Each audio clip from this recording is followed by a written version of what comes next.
अस्सलाम वालेकुम नाज़रीन, आप यूट्यूब चैनल देख रहे हैं। मैं इमरान खान हूँ। सबसे पहले साबिक़ वज़ीर-ए-आज़म इमरान खान साहब का स्टेटमेंट है वो मैं आपके सामने रखता हूँ, क्योंकि रूल पाकिस्तान में ऐसे बना दिया गया कि जैसे ही इमरान खान साहब रोज़ाना फ़ोन करते हैं डोनाल्ड ट्रंप को और उन्हें कहते हैं कि जल्दी से हुकूमत में आ जाओ, और इमरान खान साहब ही डोनाल्ड ट्रंप को शायद हुकूमत में लेकर आए हैं और उसके ज़रिए से वो बाहर आने का चक्कर चला रहे हैं। ऐसा है नहीं। पाकिस्तान तहरीक इंसाफ ने अपनी लड़ाई खुद लड़ी है, बड़े शानदार तरीके से लड़ी है, जबकि पब्लिक ने उनका बहुत सपोर्ट किया है। इससे पहले नवाज शरीफ साहब ने जब एस्टेब्लिशमेंट से लड़ाई लड़ी तो पब्लिक की सपोर्ट उनके साथ नहीं थी, क्योंकि लोगों को ये लगता था कि मियाँ साहब की जो लड़ाई है वो उनके अपने ज़ाती इक़्तिदार के लिए है, और बाद में ये साबित भी हुआ। लेकिन इमरान खान के साथ लोगों ने लाजवाल किस्म की एक तारीख रकम की है, मुज़ाहमत की। अभी इमरान खान साहब का जो स्टेटमेंट है वो बड़ा क्लियर है। उनकी बहन ने वो स्टेटमेंट बाहर निकल कर दिया। जेल में जब मुलाकात की उन्होंने कहा कि एस्टेब्लिशमेंट या किसी मुल्क के कहने पर डील नहीं करूँगा। अडियाला जेल के बाहर अलीमा खान साहिबा ने बताया कि इमरान खान ने कहा कि अदलिया का मजाक बना दिया गया है, मैं हर केस लड़ूंगा। जब केसेस लड़ रहा हूं तो मुझे डील करने की ज़रूरत क्या है? 2.5 साल से मैं केसेस लड़ रहा हूं, मेरे केसेस जो है वो मंतकी अंजाम तक पहुंच गए हैं, तो अब मैं एस्टेब्लिशमेंट के कहने पर या किसी और मुल्क के कहने पर डील क्यों करूं? मैं डील नहीं करूंगा। अलीमा खान के मुताबिक इमरान खान का कहना है कि 9 मई उन्होंने किया जिन्होंने CCTV फुटेजेस चुराई हैं। 9 मई की साजिश पहले से तैयार की गई थी। जिन लोगों ने 9 मई के बाद पार्टी को छोड़ा उनके केसेस माफ़ कर दिए गए। ये 2 चीज़ें बहुत इंपॉर्टेंट हैं जिन पे इमरान खान साहब बात करते हैं बार बार। नंबर 1 वो कहते हैं CCTV फुटेज किधर गई? लाए ना सारी फुटेज दिखाएं 9 मई की, कि कौन क्या कर रहा था, किस तरह से हो रहा था, कौन लीड कर रहा था, कौन लोग रिस्पॉन्सिबल हैं और कौन लोग जिम्मेदार नहीं हैं। ये वो फुटेज इमरान खान साहब बार बार मांगते हैं, लेकिन वो मिलती नहीं है। अब आप ये देख लीजिएगा, मैं आपको पहले दिन से कह रहा हूं कि 26 नवंबर की CCTV फुटेज इस्लामाबाद की बहुत इंपॉर्टेंट है, लेकिन एक वक्त आएगा कि पता चलेगा कि वो फुटेज नहीं है और इसको अनाउंस कर दिया जाएगा। एक वक्त आएगा। अच्छा, इमरान खान साहब ने कहा जिन लोगों ने, दूसरा जो इंपॉर्टेंट नुकता है वो बहुत डिस्कस हुआ पाकिस्तान में, जिन लोगों ने पार्टी छोड़ दी वो कैसे हो सकता है कि वो बेगुनाह हो गए? यानी एक आदमी ने एक जुर्म किया है, भाई उसको जुर्म की सजा तो होनी है ना। अब जुर्म होने के बाद वो ये कहता है जी कि मैं आइंदा नहीं करूंगा। ठीक है, जो जुर्म आपने किया उसकी आप सजा काटे। जब जुर्म कर दिया वो ये कहेगा, ऐसा मुमकिन नहीं है ना। आप कुछ सहाफियों वो टीवी पे बैठ के कह रहे हैं जनाब वो तो आर्मी चीफ की सवाबदीद है कि वो माफ कर दें। क्यों भाई? ऐसा तो नहीं हो सकता कि वो आर्मी चीफ का और जाती मामला तो नहीं था उस आदमी का कि आर्मी चीफ का उसने कर्जा देना था तो आर्मी चीफ ने कहा जी मैंने माफ कर दिया, तो ऐसे तो नहीं हो सकता। ये तो जो बयानिया बनाया गया, बयानिया तो ये कहता है कि अंदलीब अब्बास ने और मुराद रास ने और फरूख हबीब ने और बाकी बहुत सारे लोगों ने, इन्होंने रियासती इदारों के ऊपर हमला किया है, पाकिस्तान की दिफाई तनसीबात को नुकसान पहुंचाया, यही बयानिया बनाया जाता है ना। तो भाई जब इन्होंने ये किया है तो आर्मी चीफ का और इनका जाती मामला तो नहीं है कि आर्मी चीफ माफ कर देंगे। भाई कानून के मुताबिक कार्रवाई तो होगी, केस तो चलेगा, फैसला तो आएगा, लेकिन उनमें से कुछ भी नहीं हुआ। ये लोग ऐਵੇਂ इधर उधर की बातें करते हैं। मामला यह था कि एक पॉलिटिकल पार्टी को दबाना था, उस पॉलिटिकल पार्टी को सियासी तौर पर नुकसान पहुंचाना था, और उसके लिए 9 मई को बतौर वेपन इस्तेमाल कर लिया गया। 9 मई के जो असल मुल्जिमान हैं वो किधर हैं? उनको सजाएं होनी चाहिए, क्यों नहीं होनी चाहिए? जो गलत हुआ वो गलत हुआ, लेकिन जो गलत नहीं हुआ उसको तो आप गलत नहीं कह सकते। मिसाल के तौर पे 9 मई के ऊपर अगर एक जुडिशियल इंक्वायरी होती है तो पता चल जाए जिम्मेदारान कौन है, उनको सजा मिल जाए या अदालतों से सजाएं मिल जाए। अब जो बंदा कहेगा मैं पीटीआई के साथ हूं वो 9 मई की सजा काटेगा, और जो बंदा कहेगा मैं पीटीआई के साथ नहीं हूं वो 9 मई की सजा नहीं काटेगा। तो इसका मतलब ये तो सियासी मामला है सारा। अगर ये सियासी ना होता, कानून का और इंसाफ का मामला होता, तो फिर तो सबको सजा मिलती। तो पीटीआई के साथ वाबस्तगी होना या ना होना 9 मई में सजा देने या ना देने का तयन करता है। यह नाइंसाफी है जिसके ऊपर इमरान खान साहब बार बार जिक्र करते हैं। फिर इमरान खान साहब ने कहा कि 26 नवंबर को लातादाद लोग मिसिंग हैं, लाल मस्जिद की तरह लाशें दफनाई गई हैं। आप मुल्क की सरहदों की फिक्र करें। 2 मुतालबात हैं, 9 मई और 26 नवंबर पर जुडिशियल कमीशन बनाए जाएं और बेगुनाह कैदियों को रिहा किया जाए। ये 2 मुतालबात हैं। इमरान खान की हमशीरा ने मजीद कहा कि इमरान खान ने कहा कि वो बनी गाला हाउस में अरेस्ट पर नहीं जाएंगे। तोशाखाना 2 केस भी तोशाखाना के पहले केस जैसा ही है। अलकादर यूनिवर्सिटी केस में 6 तारीख को इमरान खान को सजा सुनानी है, यानी उन्हें पहले से पता है कि अदालत ने 6 तारीख को सजा ही सुनानी है। फैसला जो महफूज किया हुआ उसमें इमरान खान साहब बाइज्जत बरी होने नहीं जा रहे। 6 तारीख को अलकादर यूनिवर्सिटी वाले केस में इमरान खान साहब को सजा सुनाई जाएगी, इतना कंफर्म है उनकी फैमिली भी। अलकादर केस और तोशाखाना 2 आला अदालतों में खत्म हो जाएंगे। और इमरान खान साहब ने कहा जी मैंने तो अपने सारे केसेस लड़ लिए, मेरे मैक्सिमम केसेस खत्म हो गए, 95% केसेस जीतने के बाद मैं डील क्यों करूं? इस मुल्क में डील को एक गाली समझा जाता है, और जिसने डील किया उसने बाद में भुगता भी है। तो इमरान खान ने साफ कह दिया जी मैं डील नहीं करना, चाहे मुझे कोई भी कहेगा, मैं किसी किस्म की डील के लिए तैयार नहीं हूं। अच्छा, इस पर एक स्टेटमेंट आया और ये शेख वक्कास अकरम साहब ने दिया, और क्योंकि अभी बड़ा बयानिया बनाया जा रहा है और जमात इस्लामी को इस्तेमाल किया गया है। हाफिज़ नईमुर रहमान साहब इंतहाई मादरत के साथ वो एस्टेब्लिशमेंट के हाथों में इस्तेमाल हो गए और उन्होंने जेल में कैद एक कैदी से, जिसने पाकिस्तान की तारीख में सबसे खुलकर बतौर वज़ीर आज़म फ़लस्तीनियों का साथ दिया, जिसने इस्लामोफोबिया के खिलाफ आवाज़ उठाई, जिसने पूरी दुनिया में नामूस रसालत के लिए आवाज़ उठाई, जिसने पाकिस्तान में वो तमाम इकदाम उठाए जिस पे जो एंटी इस्लाम कुव्वतें हैं उन्हें तकलीफ पहुंची, उस आदमी को चैलेंज कर रहे हैं हाफिज़ नईमुर रहमान साहब जमात इस्लामी के कि तू जेल में बैठ के मुझे ये साबित कर कि तेरा ईमान ठीक है। और जो लोग बाहर बैठे हुए हैं, जिनको जाली हुकूमत के अंदर ला के बैठाया गया है, उनसे हाफिज़ नईमुर रहमान साहब सवाल करने की जरूरत नहीं कर रहे। ये बड़ी बारीक वारदात है। इस वक्त पाकिस्तान की हुकूमत और पाकिस्तान के इदारे एक मिशन पर है कि किसी तरह से भी इमरान खान साहब से कुछ ऐसे मामला करवाए जाएं और किए जाएं जिनके जरिए से एक नया बयानिया डेवलप किया जाए पाकिस्तान के अंदर और पाकिस्तान के बाहर और। लेकिन ये जो दौर है ना, ये सोशल मीडिया का दौर है। आप जो मर्जी कर लें, आप पकड़े जाएंगे। तो बारीक वारदात के लिए हाफिज़ नईमुर रहमान साहब को इस्तेमाल किया गया। इमरान खान साहब का मौक़िफ़ बड़ा क्लियर है। वो ये कहते हैं सवाल ही पैदा नहीं होता मैं इसराइल को तस्लीम करूं, मैं अपने अल्लाह को भी जाके जवाब देना है। इमरान खान साहब ने खुद बताया कि मेरे ऊपर बहुत दबाव है, लेकिन मैंने इसराइल को तस्लीम नहीं किया। हाफिज़ नईमुर रहमान क्यों नहीं नाम लेते जनरल बाजवा को, और ने क्यों नहीं कहते कि हलफ लेकर बताओ कि आप सहाफ़ियों के साथ क्या बातें करते थे? जनरल बाजवा से क्यों नहीं पूछते? अभी जो मौजूदा आर्मी चीफ है या एस्टेब्लिशमेंट है या मौजूदा जो हुकूमत है, इनसे क्यों नहीं पूछते कि क्यों मारते हैं लोगों को जब वो लोग निकलते हैं इसराइल के खिलाफ एहतजाज करने के लिए या फ़लस्तीनियों के हक में एहतजाज करने के लिए? आपकी अपनी जमात के सेनेटर मुश्ताक अहमद के साथ क्या कुछ नहीं किया, उसके ऊपर तो आप नहीं बोले। बहरहाल वो एक बारीक वारदात थी, लेकिन पकड़ी गई। और जब बारीक वारदात पकड़ी जाती है तो जिसकी पकड़ी जाती है वो बहुत बुरी तरह फंस जाता है। यहाँ पे शेख वकास अकरम साहब का स्टेटमेंट है और उन्होंने ये कहा कि साबिक़ वज़ीर आज़म इमरान खान ने अपने सियासी हरीफों की तरह डील के लिए कभी भी गैर मुल्की मुदाखलत पर इन्हिसार नहीं किया। आसिफ अली जरदारी और नवाज शरीफ का हवाला देते हुए उन्होंने कहा कि माजी में कैद से बचने और मुल्क छोड़ने के लिए इन्होंने मुआहदे किए हैं। और उन्होंने कहा वज़ीर दिफा ख्वाजा आसिफ और chairman peoples party Bilawal Zardari की जानिब से लगाए गए इल्ज़ामात के जवाब में दोनों रहनुमा तवज्जो हासिल करना चाहते हैं और मीडिया कवरेज के लिए इमरान खान के खिलाफ बयानात दे रहे हैं। अच्छा, एक चीज़ और है, इमरान खान साहब को जब नवाज शरीफ के बारे में पूछा गया ना, अभी वो तफसीली जो आएंगी खबरें मैं आपको अगले वीडियो में शेयर करूंगा कि जी वो ख्वाहिशात आ रही हैं जी कि आप नवाज शरीफ और जरदारी इकट्ठे बैठ जाए, तो इमरान खान ने कहा नवाज शरीफ तो 12वां खिलाड़ी है, उसकी तो सियासत फारग हो गई है, वो अब आम फैसले कैसे कर सकता है। अब आप अंदाज़ा करें कि इमरान खान साहब का जेल में कॉन्फिडेंस कितना है। यहाँ लोगों ने नवाज शरीफ को महात्मा बनाया हुआ है। हालत नवाज शरीफ की ये है कि वो यास्मीन राशिद साहिबा से इलेक्शन हार गए, हालांकि उनको प्रोटोकॉल देकर पाकिस्तान में लाया गया। पाकिस्तान की सारी एस्टेब्लिशमेंट उनके साथ थी, सारे इदारों ने मिलकर उनको इलेक्शन जितवाने की कोशिश की, लेकिन नवाज शरीफ अपने दोनों हल्के हार गए और फिर उनको जाली पर्ची पकड़ा दी गई फॉर्म 47 की। जनाब ये लें, आप एक कैंसर की पेशेंट जेल में कैद खातून से हमने आपको जबरदस्ती जितवा दिया है, ये तमगा लगा के सारी जिंदगी अब फिरते रहना।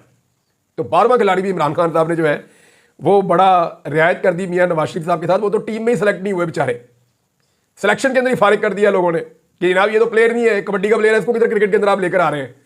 लिहाजा मियां नवाज शरीफ साहब जो है वो तो काफ़ी हद तक फारिग है और इमरान खान साहब की जेल के अंदर से बैठ के स्टेटमेंट से आपको अंदाज़ा हो जाना चाहिए कि इमरान खान साहब मियां नवाज शरीफ साहब को अभी क्या समझते हैं।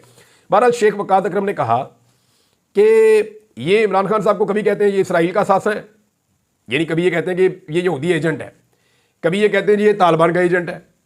यानी सारा जितना का जितना आलमी हालात है ना, उनको सारों को गड़बड़ कर दिया, अजीबो गरीबी सूरत हाल पैदा कर दी है। यानी सेम टाइम में इमरान खान जो है वो बड़ा कट्टर मजहबी आदमी होता है और तालिबान का एजेंट होता है। सेम टाइम के अंदर जो है इमरान खान जो है वो मजहबी शिद्दत पसंद होता है और सेम टाइम पे वो यहूदियों का एजेंट भी बन जाता है और सेम टाइम में इमरान खान अमेरिका से ताल्लुकात भी खराब कर रहा होता है और सेम टाइम में अमेरिका इमरान खान की मदद भी कर रहा होता है। यानी मेरी समझ से बाहर है कि इनकी अकल घास चढ़ने गई है। ये एक ब्रीफिंग में या एक मीटिंग में जाते हैं, एक गैदरिंग में जाते हैं, कोई और बात करते हैं, दूसरी में जाते हैं, कोई और बात करते हैं। असल में इमरान खान ने इनको ज़हनी मरीज बना दिया, ये ऑलमोस्ट पागल हो गए। इन्हें समझ नहीं आ रही कि एक आदमी इतनी मुज़ामत कैसे कर सकता है, इतना सख्त कैसे हो सकता है। हमारे सियासतदान तो बड़े नरम नरम लोग होते हैं, चार चपेड़ों में मान जाते हैं, थोड़ी सी कैद के अंदर इनकी पी बोल जाती है। लेकिन ये कहाँ से आ गया? आउट ऑफ द सिलेबस आ गया। पहले आपको बताया था कि Imran Khan out of the syllabus आ गया और जो आउट ऑफ द सिलेबस इनके सामने शख्सियत आकर खड़ी हो गई है, उसका कोई जवाब अब इनके पास मौजूद नहीं है। नाज़रीन, इस वक्त जो सहाफ़ी हुकूमत के नहीं बल्कि एस्टेब्लिशमेंट के बहुत करीब हैं और एस्टेब्लिशमेंट से लाइन लेते हैं, अगर आप गौर करें तो गुज़िश्ता चंद दिनों से वो ये कह रहे हैं कि इमरान खान साहब के साथ मुज़ाकरात कामयाब हो सकते हैं इस सूरत में कि वो थोड़ा सा पीछे हट जाएं। बल्कि इमरान खान साहब को ये कह रहे हैं अगर वो आवाम से मोहब्बत करते हैं तो थोड़ा पीछे हट जाए, अगर वो पाकिस्तान से मोहब्बत करते हैं तो थोड़ा पीछे हट जाए। इमरान खान साहब मुल्क की खातिर थोड़ा पीछे, उनको ये समझ आ गई है कि अपनी आज़ादी के लिए तो ये आदमी पीछे हटने वाला नहीं है। तो अब इसके ऊपर दबाव डालोगे आवाम की खातिर हट जाए, तो आवाम की खातिर तो वो डट कर खड़ा है। अब मामला ये है कि सब ये चाहते हैं कि इमरान खान साहब कुछ एक स्पेसिफिक टाइम पीरियड के लिए, कभी वो टाइम पीरियड 6 महीने तक भी आ जाता है, कभी 2 साल तक चला जाता है, कभी 1 साल तक चला जाता है, वो वेरी करता रहता है। लेकिन सब ये चाहते हैं कि इमरान खान साहब जब बाहर निकले तो कुछ अरसे के लिए वो हुकूमत गिराने की किसी भी तहरीक का हिस्सा ना बने, ना किसी तहरीक को शुरू करें, और इमरान खान साहब हुकूमत को फ्री हैंड दें और उन्हें काम करने दें। हालांकि ये हुकूमत जब तक रहेगी पाकिस्तान की इकॉनमी को बर्बाद करेगी, क्योंकि मेरे पास एक और डाटा है साल 2024 का, और 2024 के साल में आपको पता है पीडीएम सरकार रही है, यही वाली हुकूमत। तो इन्होंने जो कर्जा लिया ना इस साल, वो 3,919 अरब का कर्जा लिया है। 3,919 अरब का कर्जा इन्होंने लिया है। इसको अगर आप 365 पे तकसीम करें ना, तो ये पाकिस्तान की वफाकी हुकूमत की बात मैं कर रहा हूं। हालांकि तालीम, health, transportation, law and order, बेशुमार चीजें जो है सूबे अपने खुद चलाते हैं, वो खर्चा अलग है। वफाक ये खर्चे नहीं उठाता। वफाक की दाखिला पॉलिसी, खारजा पॉलिसी, दिफा पॉलिसी, कुछ और चीजें, इसके अलावा वफाक कुछ नहीं। और लोग जो टैक्स देते हैं वो पैसा अलग है। अब आप ये देखें कि वफाकी हुकूमत का जो बटुआ है उसके अंदर पाकिस्तानी बेशुमार पैसा डाल रहे हैं रोजाना। इन्होंने हमसे इजाफी टैक्सेस लिए आईएमएफ के कहने के ऊपर। पेट्रोल महंगा कर दिया, घी महंगा कर दिया, आटा महंगा कर दिया, दालें महंगी कर दी, सेल टैक्स महंगा कर दिया, टैक्सेस इन्होंने बढ़ा दिए, शरह सूद इन्होंने बढ़ा दी। इन्होंने हर चीज को बढ़ाते बढ़ाते बिजली और गैस की कीमतों में होशरबा इजाफा करके इन्होंने पाकिस्तानी अवाम का खून निचोड़ दिया। अब इतना पैसा इनके बटुए में गया है, लेकिन उसके बावजूद इनको और पैसा चाहिए। तो और पैसा इन्होंने दुनिया का महंगा तरीन कर्जा लिया है, और इस दफा 3,919 अरब रुपए का कर्जा इन्होंने इजाफा किया है 2024 में। अगर आप इसको 365 पे तकसीम करना, तो ये हुकूमत अवाम का खून निचोड़ने के बावजूद रोजाना 11 अरब रुपए का कर्जा ले रही है। इस्लामाबाद के 27 किलोमीटर के ऊपर जो हुकूमत बैठी हुई है ना, ये 11 अरब रुपए का रोजाना कर्जा ले रही है। अवाम का खून अलहदा निचोड़ रही है। अरब रुपया अवाम से ले रहे हैं, अरब रुपए का कर्जा ले रहे हैं, लगा कहां रहे हैं? वहां पे पारा चिनार के अंदर बच्चे शहीद हो रहे हैं, उनके पास दवाइयां नहीं है, उधर दवाइयां ये पहुंचा नहीं सक रहे, लगा कर रहे हैं। मुझे तो लगता है ये पैसा खर्च हो रहा है इनकी अयाशियों के ऊपर या कमीशनों के ऊपर, क्योंकि पाकिस्तान के अंदर जितने बड़े बड़े मेगा प्रोजेक्ट थे वो सारे तकरीबन बंद कर दिए गए हैं। खैबर पख्तूनख्वा से लेकर कराची तक बहुत सारे ऐसे मनसूबे जो अवामी फलाई मनसूबे थे, उन मनसूबों को रोक दिया गया है। तो ये इतना अरबों रुपया ये हुकूमत जो इकट्ठा कर रही है, ये लगा कहां रही है? कहीं आपको ग्राउंड पे नजर आ रहा है ये पैसा लगता हुआ? ये इनकी अयाशियों और अल्ले तल्लों के ऊपर ये पैसा खर्च हो रहा है। ये दुनिया के अंदर जो चक्कर लगाते फिर रहे हैं, उन चक्करों के ऊपर ये पैसा खर्च हो रहा है। 11 अरब रुपए रोजाना का कर्जा कौन लेता है? और ये वो इजाफी पैसा है जो रोजाना ये खर्च करने के लिए ले रहे हैं। जो दूसरा पैसा है जो अवाम से ये निचोड़ रहे हैं, वो अलग इनकी जेबों में जा रहा है, और ये सारा पैसा वापस भी पाकिस्तान के अवाम ने ही करना है। नाज़रीन, 2024 का जिक्र हुआ तो फिर मैं 3 तारीखें आपको बताता हूं। 3 ऐसे फिगर हैं 2024 में जिन्हें कई दहाइयों तक भुलाया नहीं जा सकेगा। यानी आपके बहुत साल गुजर जाएंगे, लेकिन ये 3 फिगर आप भूल नहीं सकेंगे जो 2024 में सामने आए। एक 8 फरवरी 2024, इलेक्शन का दिन, इनकलाब का दिन था, उसको आप कभी नहीं भूल पाएंगे। एक फिगर है 47, ये फॉर्म 47 का फिगर भी आप कभी नहीं भूल पाएंगे। ये बड़े लंबे अरसे तक पाकिस्तान के साथ चलेगा, क्योंकि पाकिस्तान की तारीख की बदतरीन धांधली हुई है। और एक फिगर है 26 नवंबर 2024, जब कत्लेआम किया गया डी चौक में। और इस हवाले से अभी कुछ और स्टेटमेंट भी सामने आ रहे हैं। शाहीन सहबाई साहब ने एक स्टेटमेंट दिया, मुझे फ़ोन आया था, ये जो ओन अब्बास बप्पी साहब के कोई पीए हैं, मुबशर साहब, उनका भी फ़ोन आया, कहते जी हम भी गए थे उनके घर और हमने मालूमात इकट्ठी की हैं कि वहाँ क्या चल रहा है। तो वो जो मालूमात बता रहे हैं वो तो बड़ी खौफनाक है। उन्होंने बताया कि वाकई उस बंदे को गोली लगी है और गोली के साथ उसकी शहादत हुई है, और उसकी लाश अकड़ी हुई थी, उसके आसपास का सारा ब्लड जमा हुआ था, और वहाँ पे और भी लाशें देखी गई हैं। वो कह रहे हैं जी इसके ऊपर हम तहकीकात कर रहे हैं, मजीद इन्फॉर्मेशन आपके साथ शेयर करेंगे। शाहीन सहबाई साहब ने एक स्टेटमेंट दिया है इस बारे में। वो ये कहते हैं कि अब तो अस्पताल से लाशें भी निकलना शुरू हो गई हैं। अवाम को गोलियां मारकर शहीद तो किया गया है, लाशें छुपा ली, अस्पताल पर फौज लगा दी और सहाफ़ियों का दाखिला बंद कर दिया था, मगर खून खुद बोलता है। एक लाश वापस की और दर्जनों लाशों की मौजूदगी का सुराग मिल गया। एक ताबूत में 3-3 लाशें रखी हुई हैं। कहाँ हैं सारे जज और इंसानी हकूक़ के चैंपियन जो हज़ारों डॉलर दुनिया भर से वसूल करते हैं? अब ये सवाल जनाब उन्होंने उठाया है। कुछ चीज़ें जो हैं वो मुझे मजीद इस बारे में पता चली हैं, लेकिन मेरे ख्याल में हमें इंतजार करना चाहिए। पाकिस्तान तहरीक इंसाफ को इसके ऊपर एक अपना मौक़िफ़ लेना होगा ऑफिशियली, लेकिन अभी तक तहरीक इंसाफ ने इसके ऊपर कोई अपना ऑफिशियल मौक़िफ़ पेश नहीं किया। नाज़रीन, एक और खबर है, वो ये है कि पाकिस्तान के वज़ीर दिफ़ा ख्वाजा आसिफ ने और अपोजिशन लीडर उमर अयूब ने, हैरत अंगेज़ चीज़ है, दोनों ने पाकिस्तान की इंटेलिजेंस एजेंसियों पर कड़ी तनकीद की है। हैरत अंगेज़ तौर पर इन दोनों के बयानात में बॉर्डर पर सिक्योरिटी और इंटेलिजेंस की सूरत हाल पर अदम एतमाद का इजहार दिखाई देता है। दोनों के ज़रा बयानात आप देख लीजिए कि उमर अयूब साहब ने क्या कहा और फिर आप देखिए कि ख्वाजा आसिफ साहब ने क्या कहा। तो नाज़रीन, ख्वाजा आसिफ साहब का स्टेटमेंट है कि बशाम में जो चीनी इंजीनियर पर हमले में इस्तेमाल होने वाली गाड़ी चमन के रास्ते पाकिस्तान में दाखिल हुई। 10 दिन बारूद से लदी हुई गाड़ी फिरती रही। रास्ते में जो चेक पोस्टें हैं उनमें कौन लोग हैं, इन चेक पोस्टों के से गंदम भी स्मगल होती है और तेल भी स्मगल होता है। वज़ीर दिफा ख्वाजा आसिफ के फौज पर इल्ज़ामात, ये अमजद खान साहब ने इसको ट्वीट किया और ये हामिद मीर साहब के साथ ख्वाजा आसिफ साहब ने बात करते हुए ये स्टेटमेंट दिया। इसी नुक्ते के ऊपर अब मैं आपको सुनाता हूं कि उमर अयूब साहब क्या कह रहे हैं। उमर अयूब साहब कह रहे हैं कि बॉर्डर पर पटवारी या गिरदावर तो चेकिंग नहीं कर रहा, तकरीबन 550 अरब रुपए का पेट्रोल स्मगल होकर आता है। 550 अरब रुपए का पेट्रोल ये स्मगल होकर आता है। वो रेडियो खच्चरों गधों पर तो नहीं आता। इंटेलिजेंस के एहलकार जब मीडिया के पीछे मसरूफ होंगे तो इस गैर कानूनी काम को वो कैसे देखेंगे, यानी यहां पर भी तनकीद आई है। मैं इससे बड़ी एक चीज आपको और बताता हूं। नाज़रीन, आज से तकरीबन ये बात है 2-2.5 माह पहले की। मुझे कुछ लोगों ने कुछ फैक्ट्स बताए और मैंने कहा जी मैं ट्रैवल करके देखना चाहता हूं। और मैंने फिर खैबर पख्तूनख्वा से लेकर बलूचिस्तान के कुछ कबायली इलाके वहां पे एक दफ़ा ट्रैवल भी किया था। पहले भी मैंने एक दफ़ा किया था, तो दोबारा मैंने एक दफ़ा ट्रैवल किया और मेरे पास वो सबूत मौजूद है। मैंने उनकी कुछ तस्वीरें और वीडियोज़ बनाकर रखी हुई हैं और वो मैं इंशाल्लाह आपके सामने रखूंगा जब वक्त आएगा, क्योंकि उसके ऊपर मैं पूरी एक डॉक्यूमेंट्री बना सकता हूँ। तो कि किस तरह जो बॉर्डर की लाइन है उसके बिल्कुल नज़दीक पोस्ट की काश्त की जा रही है, क्योंकि जब तालिबान की हुकूमत आई ना अफगानिस्तान में, तो वहाँ पे तालिबान ने पोस्ट की काश्त जो है वो बिल्कुल ज़ीरो कर दी। वहाँ पे उन्होंने वो मंशियात की काश्त ज़ीरो कर दी।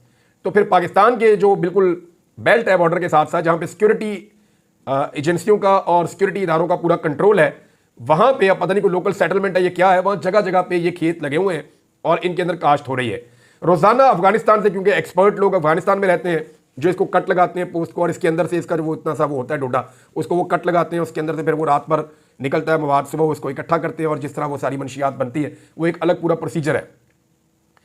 तो वो जो अफगानिस्तान में एक्सपर्ट्स हैं जो ये काम करते हैं, लेबर वहाँ पे है, तो वो लेबर रोज़ाना हज़ारों की तादाद में पाकिस्तान दाखिल होती है पूरे बलूचिस्तान और अफगानिस्तान के बॉर्डर से, और इवन आपके खैबर पख्तूनख्वा में भी। वो वहाँ से यहाँ दाखिल होते हैं, यहाँ पर आकर सारा दिन काम करते हैं, 2 दिन रहते हैं, 3 दिन रहते हैं, फिर वो वापस जाते हैं, फिर वो वापस आते हैं। रोजाना की बुनियाद पर हजारों आदमियों की आमदरफ्त होती है मंशियात की काश्त के लिए और मंशियात की फसल को काटने के लिए, उसमें से मंशियात निकालने के लिए, और फिर उसकी ट्रांसपोर्टेशन भी होती है। अच्छा, जब मैंने ये सवाल किया एक दो लोगों से कि ट्रांसपोर्टेशन कैसे होती है, उन्होंने कहा जी जो हमें लगाने की इजाजत दे रहे हैं वही ट्रांसपोर्टेशन भी करवा रहे हैं। उन्होंने कहा यहाँ पे रोजाना ये सिक्योरिटी फोर्सेज हमारे चारों तरफ है, हमें तो कोई मना नहीं करता ये काम करने से। तो ये सवाल जहाँ पे और बहुत सारे उठे, वहाँ पे ये भी एक सवाल है मेरे ख्याल में, इसके ऊपर तवज्जो देनी चाहिए। और अगर ये लोकल सतह के ऊपर कुछ लोग कर रहे हैं या जो लोकल वहाँ की सिक्योरिटी फोर्सेज हैं वो इस काले धंधे के अंदर इन्वॉल्व हैं और मंशियात की स्मगलिंग में पाकिस्तान को बदनाम कर रहे हैं, उनकी काश्त में पाकिस्तान को बदनाम कर रहे हैं, तो इसके ऊपर नोटिस लेके इस मामले को रोकना चाहिए। और चीज़ें शेयर करता हूँ बाद में, अब तक लेते हैं, अपना ख्याल रखिएगा, अपने चैनल का भी। अल्लाह हाफ़िज़।